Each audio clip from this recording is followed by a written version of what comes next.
Bonjour, lelo tokolobela ba ambition nini esalaka ke batu bakwako entreprendre te. Oui, ba ambition eza ebele oyo esalaka ke batu bakwako entreprendre te.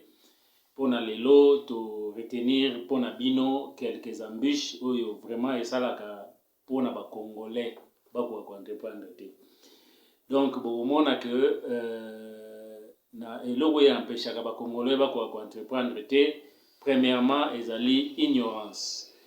Et deuxièmement, ezali manque de moyens. Troisièmement, ezali état d'esprit. Quatrièmement, ezali ndeti kubanga. Et cinquièmement, ezali ba croyance.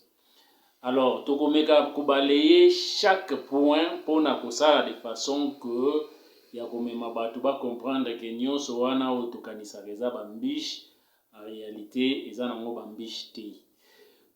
Donc eza bambiche okoki ko affronter facilement et puis eleki. Soki toke na ignorance. Ignorance se présentaka na bilenge ebele. Eza na batu oyo ayebi te kako ko entreprendre. Pona ye en tout cas soki eza kana yo oyebi te ko entreprendre osala eloko ekobomisa bomoi na yo lelo na yebisi yo lokola ozali kolanda déjà émission oyo obimi déjà na problème wana. Donc okoki ko entreprendre, okoki kosala quelque chose.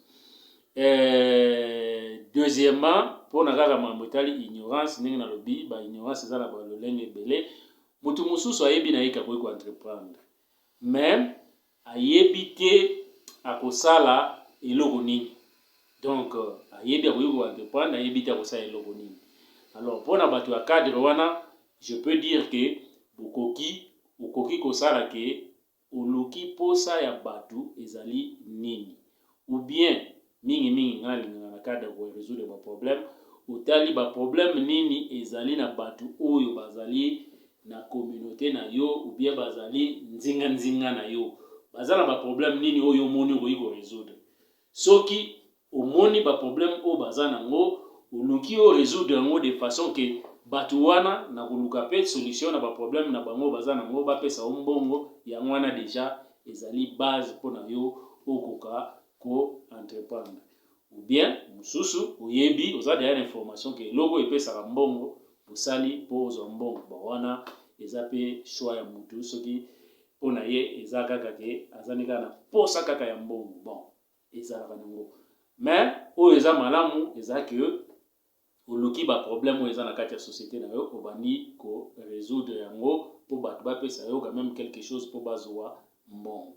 Soki ezali ke eza manque eloko oyi ko kende kozwa ngo awa uye koteka awa wana de 1. Soki ezali ke o remarquer que problème ya batu awa ezali ke prix eloko eleki likolo awa bazo souffrir po bazwa yango yo luki esika kozwa ngo na moins cher oyo ko pesa batu na moins cher de façon que au résoudre ba bomba quand même moins mbongo ndambo. Donc wana déjà au résoudre pe problème ya batu.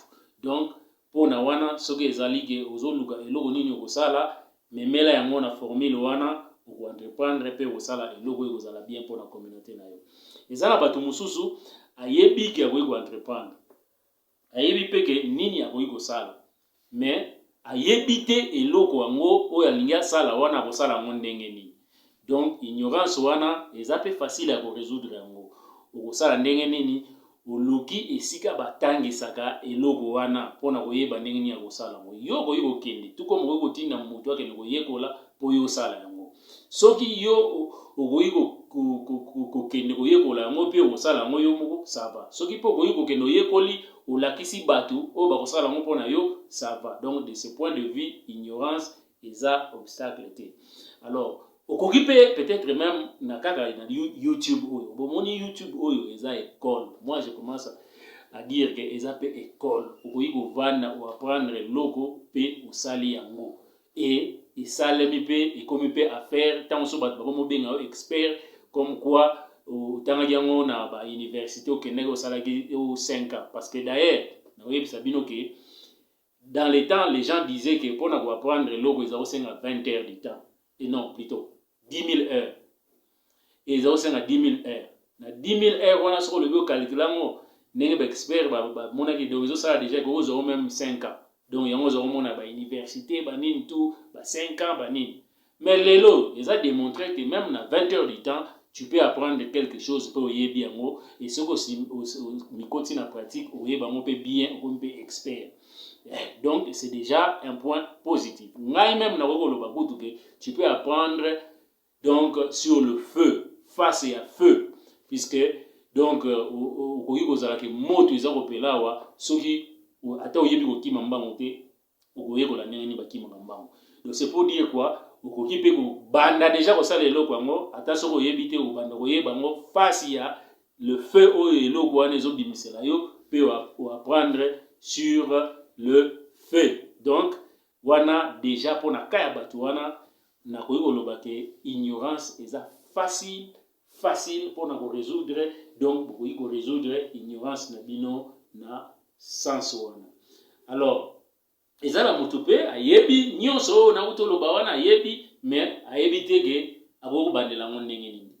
Na Congo par exemple na koloba ke soki oyebi eloko moko bolingo sala ke makambo nyonso so oyebi pona ko premier pas okoki kokende obandi oluki koluka taxe nini bafutaka po sala eloko wana de façon kozala nona na problème te. Donc ok obandi taxe wana esengaka combien soki taxe wana eza abordable alors ofuti yango obandi kosala kobanga eloko moko te parce que na temps nazoloba ke la peur ebangisaka bato.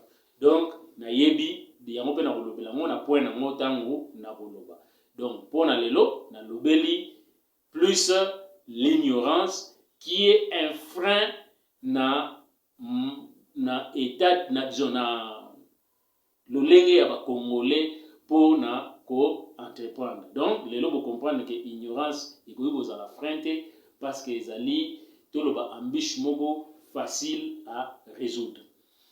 Oui, deuxièmement, na kolobela maintenant les moyens parce que mingi manque de moyens.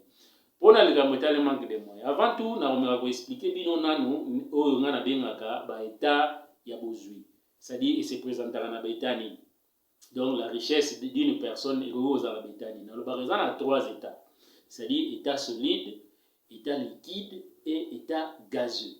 Donc si vous comprenez mon azolo bao, vous montrez que ils appellent réalité à vie, vous voyez banani, vous voyez ça là pour beaucoup surmonter situation nazolo ba ambition ya manque d'argent.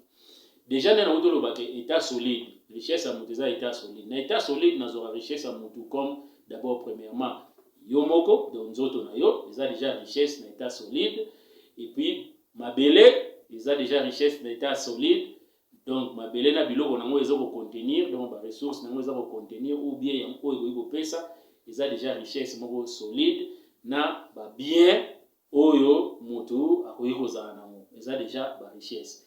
Alors richesse à l'état liquide pour nanga ezanini pour nanga les richesses à l'état liquide ezali kozala na mbongo mais oyo eza musika na yo. Par exemple eza na kati ya banque eza mbongo na yo mais eza na kati ya banque eza musika na yo, c'est la richesse à l'état liquide. Et ou soit eza na mbongo eza na maboko ya mutu, c'est la richesse à l'état liquide.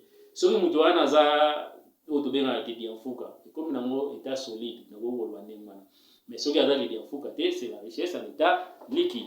À l'état gazeux ezali richesse oyo nga na bengaka mbongo na poche.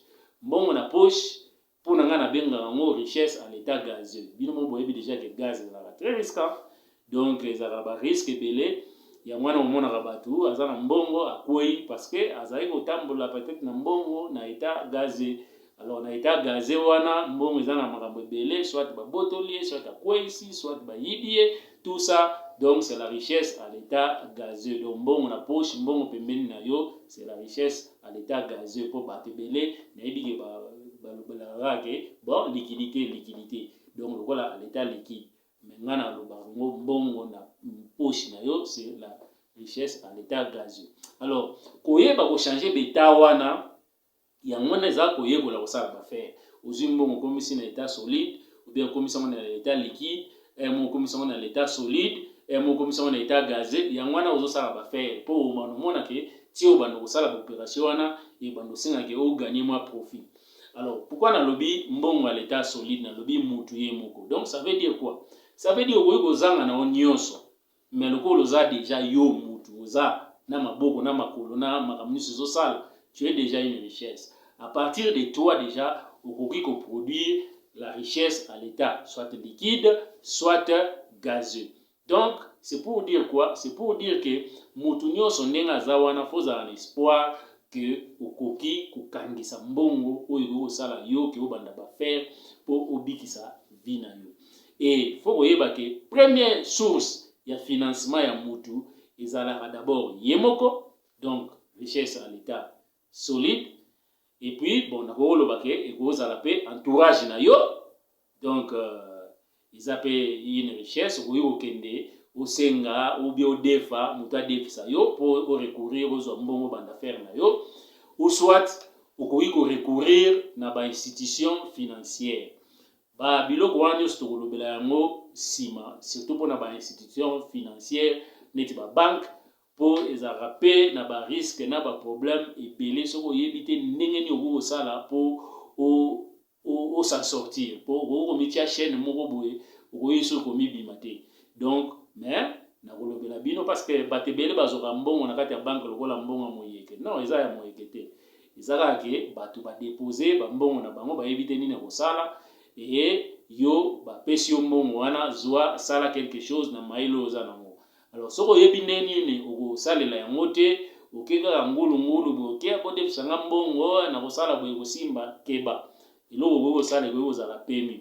Alors pona ko éviter ba risque wana nyonso wana ba idée tokolobela sima na tango tokomeka ko expliquer nini il faut s'y prendre pona makambo etali banque. C'est pour dire quoi? C'est pour dire que kolobake manque de moyens est argumenté parce que d'abord yomoko tu es une richesse. Tu peux soit transformer énergie na yo okay, c'est-à-dire auquel luka musala ou bien auquel luka loko moko boye ou bien au sali même commission ou bien au sali nini tout ça de façon que ozwa quelque chose pour obanda activité na yo.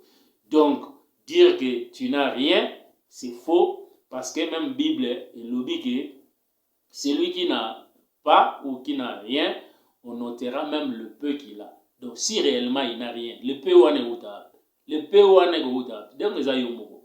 Donc ce qui ont mis tiki kaka nengwana, omi tia kaka na itake, tu n'as pas d'argent, moi ça eloko boizate, donc ozali komi boma yomoko, donc ça veut dire ba ko retirer na ozanango le peu ozanango. Donc tu peux mourir à cause de ozanambon. Donc tant on a l'énergie nyonso, ozana ba capacité nyonso, tu peux produire de l'argent, donc la richesse à l'état liquide ou la richesse à l'état gazeux. Donc pour aujourd'hui, to suki wana pone makamotali bambish, to kolobela bambish o etikali na mukolo ekoya. J'ai dit et je vous remercie. Ciao ciao.